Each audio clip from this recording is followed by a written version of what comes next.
I, Dr. Trupti Porulkar, welcome you all for launch of All Health and Healing chapter. All is All Ladies League, a multinational movement for connecting women worldwide as sisters beyond borders, as soul sisters. It is committed to unleash the potential of one and all. It offers completely free membership by referral and invitation. Power of Global Sisterhood.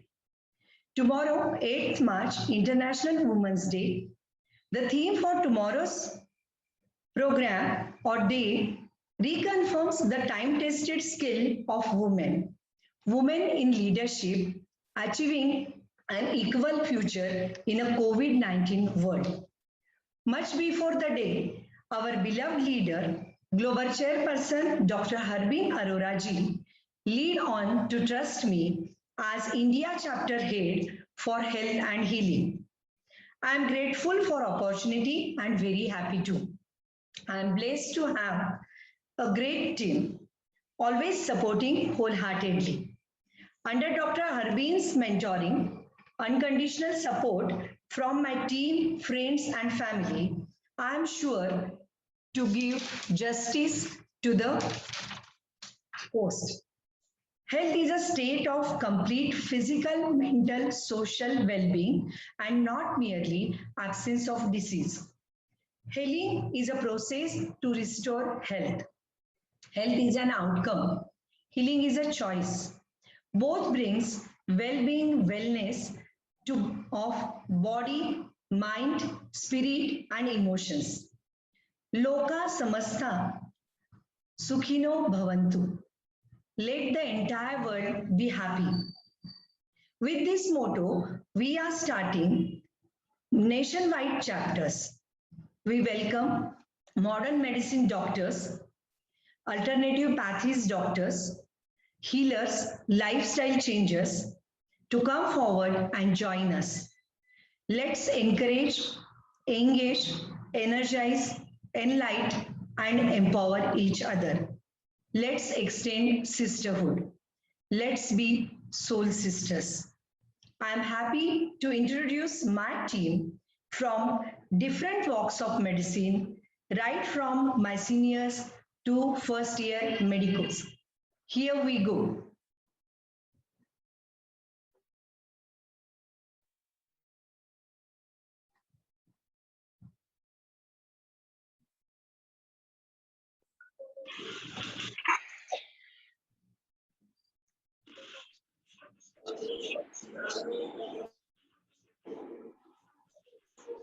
All ladies ready.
Hello.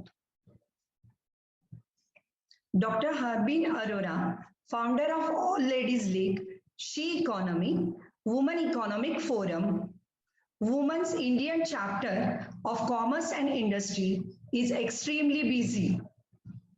Right now, she is attending Europe and Malta conferences. So she has sent a beautiful message for all of us. Let's see. Hello, dear soul sisters. Congratulations on this wonderful occasion celebrating the International Women's Day that we are doing all over the world. In these testing times, this past year has really tested all of us. Also made each one of us meet our strengths, our inner strength, our determination, our grit, our resilience. And it has healed a lot of response inside us that we thought we were weak and vulnerable. Here we are, stronger, wiser, stepping into the new year with new momentum, with new dreams, and taking all our sisters, all our communities, our families, and everyone together. So let's hope and let's hold hands together and pray that women thrive everywhere, and let us do with our spirit of sisterhood whatever we can do to encourage and empower one another. Let us always remember that when women thrive, everyone thrives. God bless you all, and a happy International Women's Day once again. Thank you, Dr. Harbin. We are pleased to have Dr. Raman Gangakhedkar sir as our guest of honor. Let's hear from him.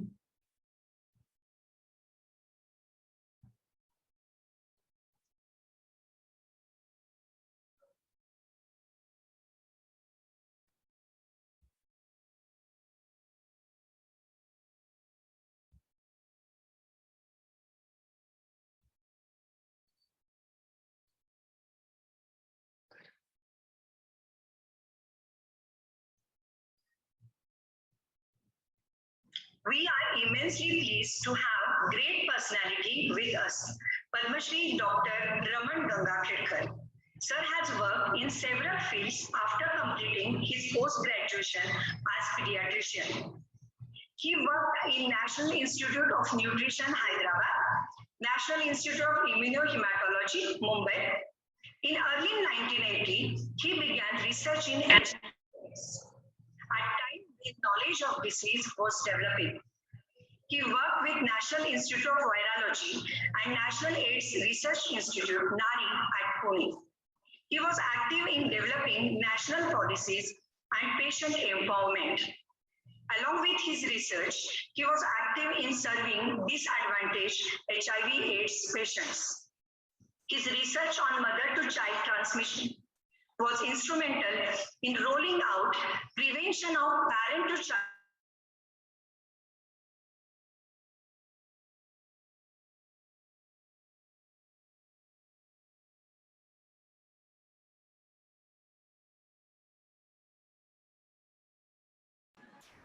Trupti, please unmute yourself. Trupti, you are muted again. FSB Fellowship from Switzerland. Many more achievements and feathers in his cap, with most recent Lifetime Achievement Award by Army Institute of Technology for his outstanding contribution in epidemiology. After working as director in charge of NARI, he became the head of epidemiology and communicable diseases wing of ICMR. He was active in handling outbreak of Nipah and 2020 COVID pandemic. At present, he heads the prestigious Dr. C.G. Pandit National Chair at ICMR. Hearty welcome, sir. Namaste, sir. Sir, you have been described as an excellent philosopher, thinker, researcher, and a great human being. It is said that for your patients, you are like next to God. We have heard your inspiring journey from a small town student to such great heights. After last few days, I have experienced your humble nature too. I request you to enrich us with your life values, work values. Over to Sir you. There is one thing which I would always say. Those who describe you to be better than you, they have a large heart. Human being, when we look at another person, Screen is sharing now. try to find out. Everybody is seeing, viewing screen. Now, patients No, are no, Trupti, we are not able to see. because one of the biggest values that each individual has Trupti, screen is not shared. is Now? to try and serve the humanity, Yes, yes. serve Better. patients as much as possible. And for me, the bigger challenge was, as a pediatrician, I never wanted to go into practice because I thought I will end up into only treating cough and cold and diarrhea. So I wanted something where I could make some contribution to people who are not having perhaps the facility which we have as a healthy body. And then my first entry was into nutritional sector. Then subsequently I moved towards sickle cell disease, which is a genetic disorder, where those who it is generally prevalent among tribes as a disadvantaged population. And then in those diseases, we find that the child tends to have a lot of pain. And if the child is a homozygote, then in those cases, perhaps the disease may be very severe. And then the third opportunity came because sickle cell disease did not have any treatment. So essentially, it made my life easier because you could strive towards a harder goal, make baby steps, and feel better with every forward-looking step that you could make or contribution that you could make. Same happened when HIV came. In HIV, I distinctly remember it was not my forte because I was a pediatrician. So how do I work among adults? But then I knew only one thing because that time in Bombay, we were about, I was the fourth doctor to work on HIV. And then, I used to find that every person to whom HIV infected individual would go, they would say that I am not trained for this. I don't want to handle this was only because of the fear of occupational exposure that you might acquire HIV. So when my director, Dr. Apte asked me, I decided I would jump into it. And I just moved in. And that entire journey was perhaps possible because of my first patient. That patient was in Gujarat. And I was forced to go to his house because I had gone for sickle cell disease work there by one of my friends, Dr. Italia. I said, I don't understand anything about HIV. No, he said, but still, you are a doctor from Bombay. He is an ostracized person, and naturally, nobody goes to his family. So, can you just go and do something for him? When I went there, I was extremely shaken up. My legs were also quivering because I had no knowledge of any kind. We were sitting across a dining table. And then I felt when he was speaking animatedly, very happily, because he was seeing a doctor at his home. So the saliva used to fall on my face quite often. And then I was so scared. And at that juncture, and he brought a cup of tea for me. And while coming, she was smiling. And when I looked at her, I said, a person who doesn't understand anything about medicine, she can stay in the same house. Perhaps she is also in the same bedroom, and still she can smile, and I can't. So it was that woman who led my entry into that particular field. Secondly, when my Dr. Apte asked me whether you would like to join HIV, I said yes. My wife is a housewife. And when I went back, he said, he insisted that you go home and you ask your wife. I said, in my professional life, I do not ask opinion from her. I was very young, maybe 28 years or something. Yeah, so then he said, no, please listen. You go home and ask. When I told my wife first looked at me. She said, "Have you fought with anybody today?" I said, "Why?" She said, "It is. I'm asking this question because you are a pediatrician. Why do you want to go towards HIV suddenly leaving sickle cell disease?" And I'm not leaving sickle cell disease, but I just want to know why I should not go to this particular field if you have any objection. So she said, "Give me a day's time." And then next day in the night, when my elder daughter, she slept, I asked her why. And then she said, I asked her what is her opinion. So she said that you should work. And I was scared because, I thought because she is a housewife, because she feels that she is dependent on me, our marriage was hardly 2.5 years old. I said, she must be pressurized and she must be saying this. I said, I want to know the reason. And she gave me the most rustic logic ever. Well, she said, see, I accept you are a medical person. You know I am not a medical person.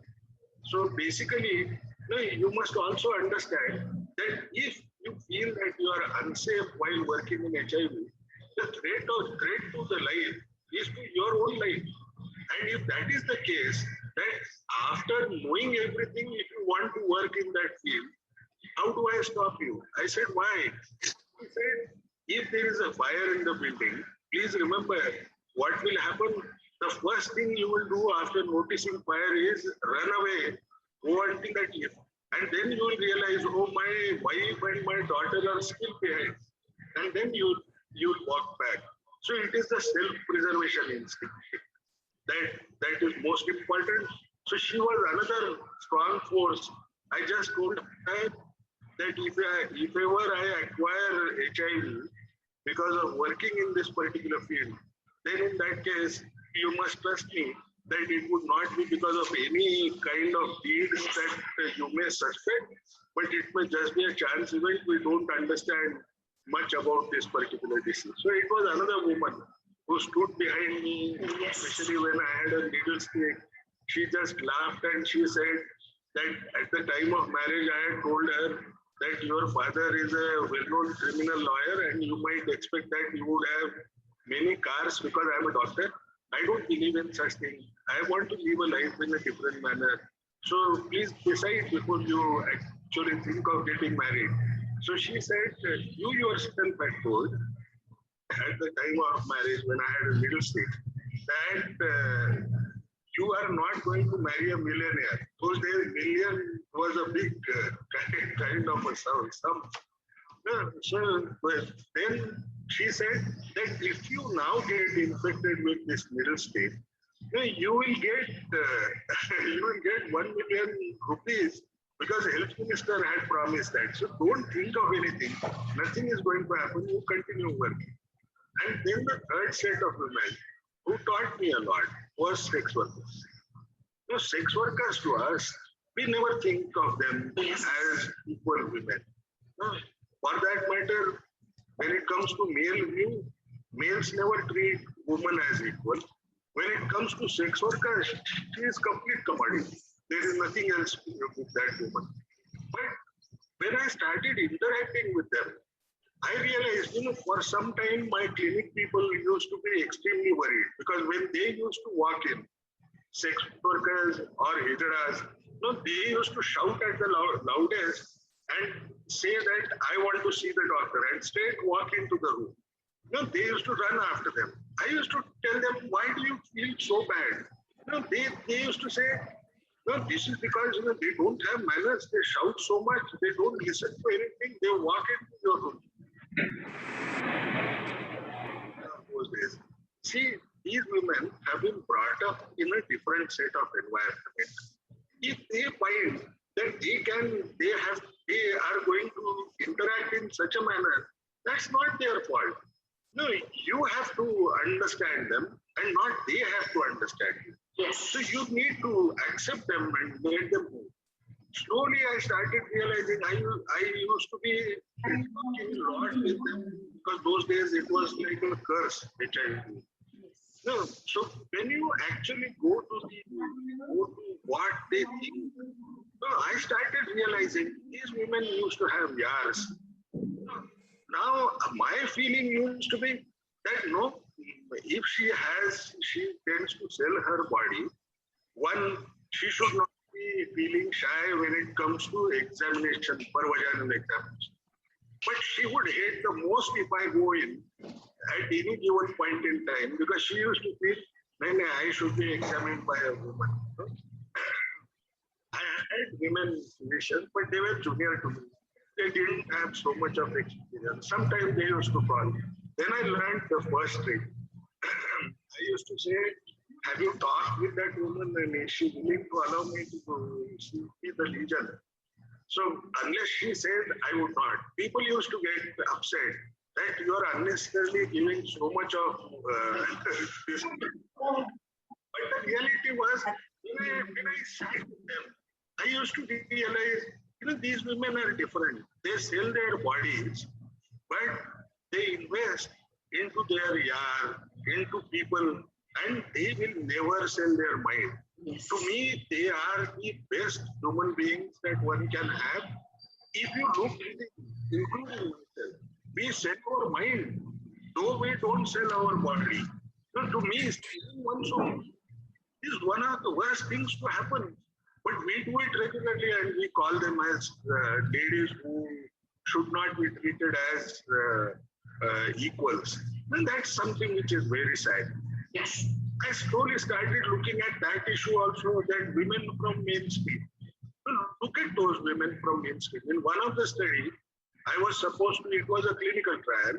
In that clinical trial, we wanted to ensure that women don't have history of domestic violence. What was it that I found?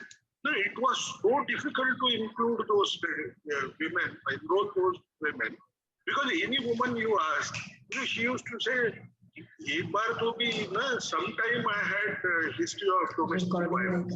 No, that's very sad.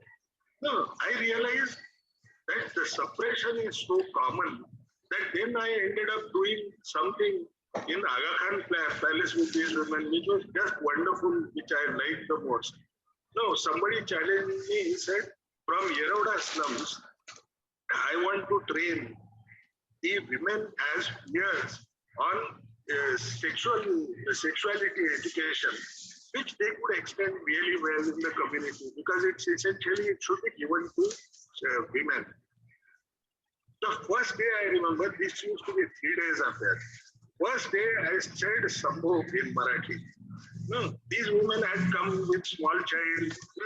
This happened in Aga Khan Palace in Kasturba Gandhi's Samadhi's place, close by a room is there. And they used to breastfeed the children. And I was also a little taken aback because I didn't know what to do. But I said, I have discharged my duty there. So the whole thing started. The moment I uttered the word Sambho, in some of the introductory, everybody, their heads went down. They felt, how can we sit here? But the reality was, at the end of 3 days, all these women, without fear, they were talking on sexuality, on issues related to that, and how things have to be handled. It was amazing. So life was fine with me. I had an opportunity to serve the people, which was my first task. If you can make any person smile, if you can make any difference in anybody's life, you have done enough. You cannot purchase smiles or happiness of people. Yes. No, you may earn as much money as you want, but the smiles and happiness are beyond purchase value. So God was kind. He allowed me to have dual kind of identity as a researcher and also as somebody who was HIV medicine person, and I could move ahead. Thank you, sir. Such an inspiring journey, and doctor learns a lot. It is said that doctor is a lifelong learner and learns a lot from patients. Sir, COVID pandemic is a rare tragic of mix of challenges, limitations, anger, grief, losses, and uncertainties. So you had become the face of ICMR during COVID. Your unique ability to break down complex scientific data into simpler form for media public had positive impact on COVID situation. Rays of hope with vaccines arrival, their restricted use, newer strains, fear of second wave still puts COVID situation in uncertainty. I request you to guide us on Indian response to COVID situation. Over to you, sir. To be honest, yeah, to be honest, no, I have worked with National TB Control Program, hepatitis control. You look at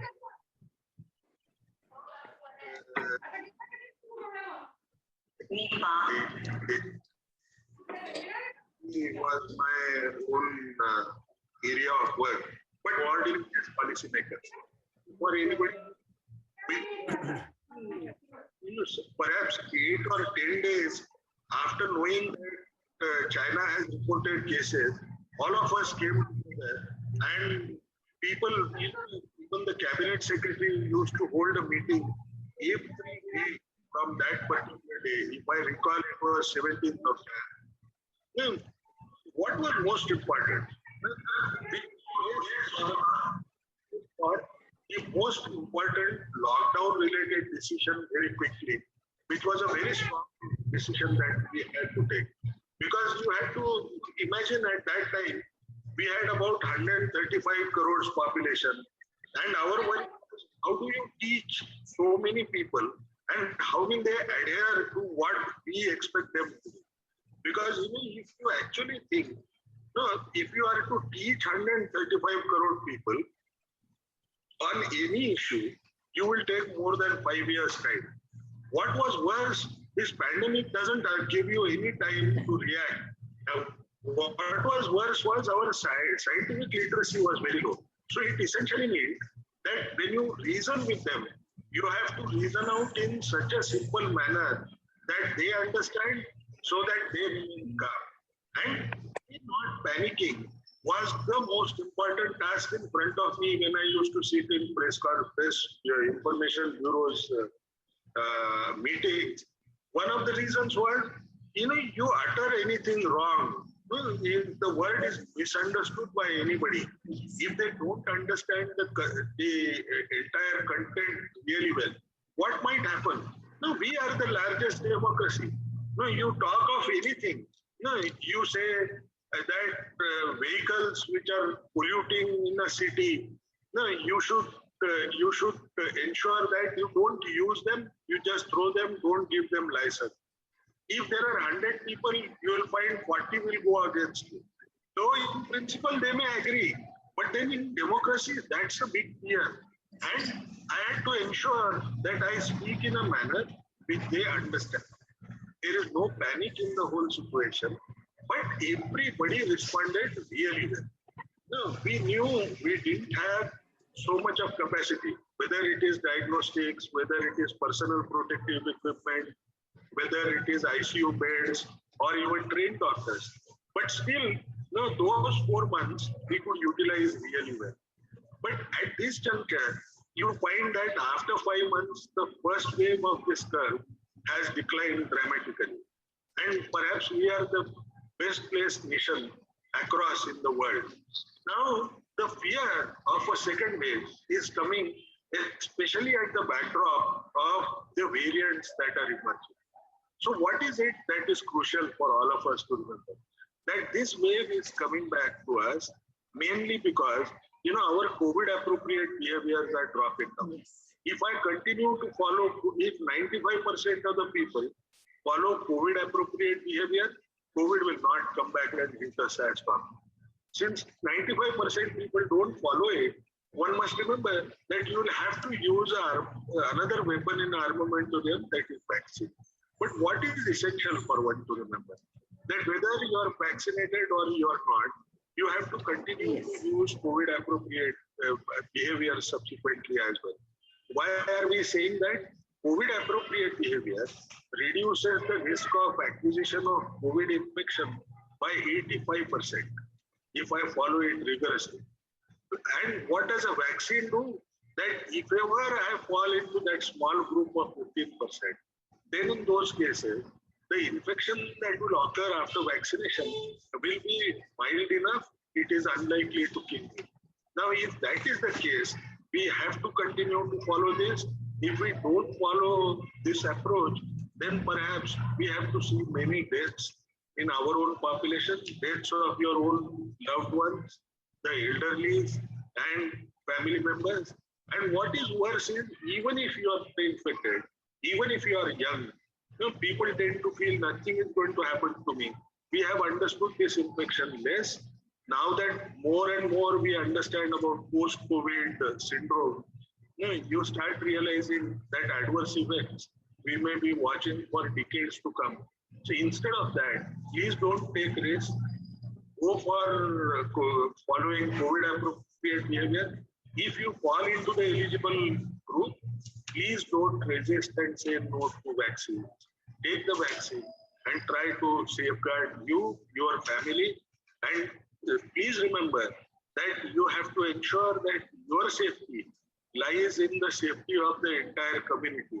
Whoever is going for an aberrant behavior, please try to convince him so that if the person is with others around you are safe, you are likely to be safe. Yes, one has to be very protective and responsible to oneself and also to whole mankind. It is a national responsibility, I must say. Sir, your work at NARI was for disadvantaged women. Your research paper, known in scientific circle as Married Monogamous, exposed the vulnerabilities of Indian women to infection. You have worked with empowered women too. You have seen both aspects of Indian women, rather women in general. On the occasion of International Women's Day, what message you will share with us for us? I think most important thing is women also have to stand stronger. Opportunity for the entire country to improve. The sole reason why we went for mother to child transmission program, which was risky, because if we were to conduct a trial, now they are going to be women who are pregnant women, and when you have pregnant women, the biggest fear was, people, advocacy groups will jump upon us. They will talk about safety of children, safety of a pregnant woman. But we had to convince everybody, because our worry was the policymakers, they had an attitude as sinners and non-sinners, kind of an approach. And if we want to break it, the only way was going through pregnant women as one of the strategies, and which worked, because that was the only thing that was available at that time. But one thing which I felt all through, all women, if you look at one issue, they are so compassionate. They are used to sacrificing. It is time. Instead of sacrificing, you should also fight for your rights. Because basically people assume that when a person sacrifices, in those circumstances, the person is weaker. But the reality of life is other way around. If you look at any woman who runs a household where there is no money, she may not eat, but let others eat. That is sacrificing, a great thing to do. But people tend to forget that particular issue, that she is a strong woman, equal woman. So she should also now start asserting. If woman asserts, I think the entire society will come up dramatically. It is the inequality between genders that we have to win first before we win the equality battle across the country. Thank you, sir. Thank you very much for your valuable time and sharing your views with us.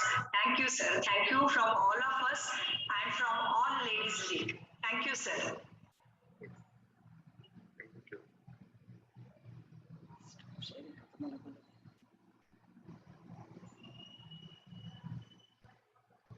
Thank you. I am thankful to Dr. Harbin ji Nisha and Anisha from all office, Delhi. Thank you so much, my teammate, especially Young Brigade. And thank you, Sia, my daughter, for digital and technical help. Thank you for all joining the program and listening. Some technical problems sometimes arise, but we are now all aware about this. So thank you, one and all. Looking forward. Bye bye.